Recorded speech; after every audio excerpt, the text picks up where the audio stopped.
जरा सोचिए, एक सुनसान द्वीप, दोस्तों का एक ग्रुप और एक ऐसी चुनौती जो नामुमकिन सी लगती है। ये सिर्फ एक एडवेंचर नहीं था, ये थी जिंदा रहने की एक असली परीक्षा। और ये सवाल सिर्फ जिमी का नहीं, शायद हम सब ने कभी ना कभी सोचा होगा। पर यह कहानी सिर्फ जिंदा बचने की नहीं है। ये कहानी है दोस्ती की, भरोसे की और ये जानने की कि इंसान मुश्किल में क्या कुछ कर गुजरता है। तो सवाल ये उठता है कि अनुभव के बिना एक नौसिखियों की टीम आखिर नामुमकिन को मुमकिन बना कैसे सकती है। चलिए इस कमाल की कहानी में और गहराई से उतरते हैं और देखते हैं हर मोड़, हर चुनौती और हर छोटी बड़ी जीत को। तो चलिए शुरू करते हैं। कहानी की शुरुआत होती है एक ऐसी टीम के साथ जो इस काम के लिए सच कहें तो बिल्कुल भी तैयार नहीं थी। देखिए, ये कोई सर्वाइवल एक्सपर्ट्स तो थे नहीं, ये थे कंटेंट क्रिएटर्स, यूट्यूबर्स जो अपने चैलेंजेस के लिए फेमस है। लेकिन ये कोई वीडियो गेम नहीं चल रहा था, ये थी असली दुनिया। जैसा उन्होंने खुद कहा, वो बस कुछ यूट्यूबर्स थे जिन्हें सेलिंग का स भी नहीं पता था, और उनका मिशन जीरो से, मतलब कबाड़ से एक नाव तैयार करना। और दिलचस्प बात जानते हैं क्या है?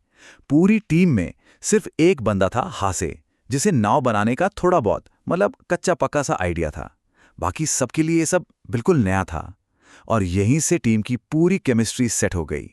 हासे का जो थोड़ा बहुत ज्ञान था वो सबके लिए एक उम्मीद की तरह था, और बाकियों को बस उन पर भरोसा करके फटाफट सब कुछ सीखना था।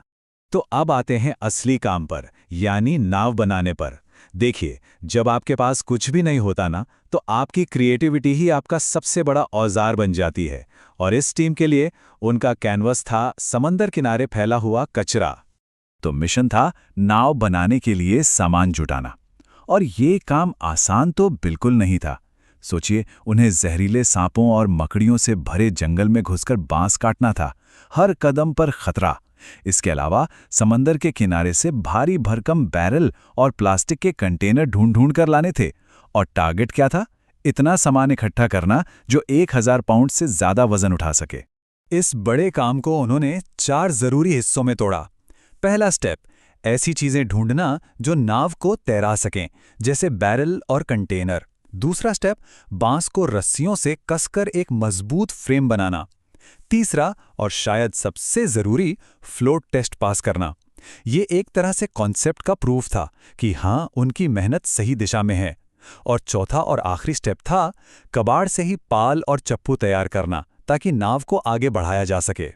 लेकिन सिर्फ 2 दिन की जबरदस्त मेहनत के बाद ही टीम का जोश ठंडा पड़ने लगा। ये जो लाइन है ना, इस हिसाब से तो 1 महीना लग जाएगा। ये दिखाती है कि वो लोग फिजिकली और मेंटली कितने टूट चुके थे। और असल में ऐसे ही पलों में टीम के एक दूसरे के सहारे की असली परीक्षा होती है, जब आपको एक दूसरे को हिम्मत देनी पड़ती है। पर फिर धीरे धीरे चीजें बदलने लगी। टीम को यह एहसास होने लगा कि अकेले अकेले काम करने से बात नहीं बनेगी। अगर इस मुसीबत से निकलना है तो उन्हें एक टीम बनकर एक साथ काम करना होगा। और यहीं पर हम देखते हैं कि प्रेशर में सबके असली रोल कैसे सामने आते हैं। हासे, वो तो थे स्पेशलिस्ट, ज्वार भाटा, पाल की तकनीक, गांठें बांधना, ये सब उन्हें पता था। फिर थे नोलन, टीम के एवरीमैन, जिन्होंने हीट स्ट्रोक और कीड़े मकोड़ों के काटने के बावजूद हिम्मत नहीं हारी और वो आखिरी जरूरी बैरल ढूंढ निकाला। और चैंडलर, जो सामान ढूंढने में लगे थे, उनकी थकान मानो पूरी टीम के स्ट्रगल को दिखा रही थी। इन सब ने अपने अपने रोल निभाए और तभी टीम आगे बढ़ पाई।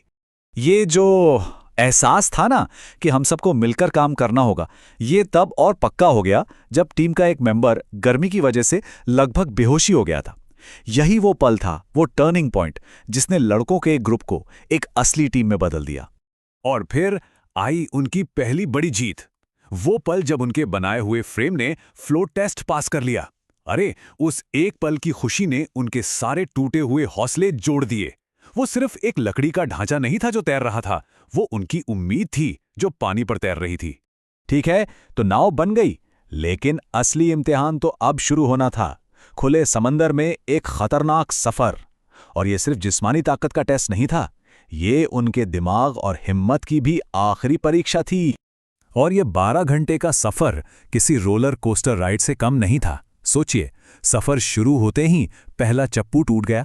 एक बुरी शुरुआत। 3 घंटे के अंदर ही सब इतने थक गए कि 15-15 मिनट की रोटेशन स्ट्रैटेजी अपनानी पड़ी। 6 घंटे होते होते आधी टीम सी सिकनेस और थकान से पूरी तरह पस्त हो चुकी थी। फिर 8वें घंटे में एक चमत्कार हुआ, जब ज्वार ने उन्हें द्वीप की तरफ धकेलना शुरू किया। पर किस्मत को कुछ और ही मंजूर था। 12वें घंटे में वही ज्वार उन्हें वापस समंदर में खींच ले गया। और देखिए, जब कोई टीम इतने जबरदस्त प्रेशर में होती है तो आपस में थोड़ी बहुत अनबन होना तो लाजमी है। सफर के आखिर में पाल इस्तेमाल करें या नहीं, इस बात पर हुई बहस दिखाती है कि कैसे थकावट और टेंशन उनके फैसलों पर असर डाल रही थी। उस बहस को सुलझाना और एक नतीजे पर पहुंचना, ये भी उनके टीमवर्क का एक और इम्तिहान था। और अब कहानी के उस हिस्से की बात करते हैं जो शायद सबसे ज्यादा दिल तोड़ने वाला है। वो पल जब वो कामयाबी के बिल्कुल करीब थे और फिर भी हार गए। सिर्फ आधा मील, वो अपनी मंजिल से सिर्फ आधा मील दूर थे। बस जरा सोचकर देखिए कैसा लगा होगा उस वक्त। सारी मेहनत, सारा संघर्ष और मंजिल इतनी पास होकर भी इतनी दूर। ये लाइन उनकी लाचारी को साफ साफ बयां करती है। ज्वार बदला और हमें बाहर खींच ले गया। हम कुछ नहीं कर सकते थे कुदरत की ताकत के सामने। उनकी पूरी मेहनत, उनका सारा जोश, सब बेकार हो गया। जब लहरों ने अपना रुख बदला तो वो सच में कुछ नहीं कर सकते थे। और ये चार्ट इस कहानी के दुखद अंत को एकदम साफ दिखा देता है। मेहनत लगाई पूरी 100%, मंजिल के करीब पहुंचे 95%, लेकिन आखिर में हाथ क्या आया? 0। फिर भी इस हार के बावजूद शायद उन्होंने अपनी हिम्मत की हदों के बारे में और एक दूसरे के बारे में बहुत कुछ सीखा। तो आखिर में ये कहानी हमें एक बड़े सवाल के साथ छोड़ जाती है कि जब कोई टीम अपनी जान लगा दे, अपना सब कुछ झोंक दे और फिर भी हार जाए, तो क्या उस सफर को कामयाब माना जा सकता है? शायद असली जीत मंजिल पर पहुंचना नहीं, बल्कि उस नामुमकिन से सफर पर निकलने की हिम्मत करना है।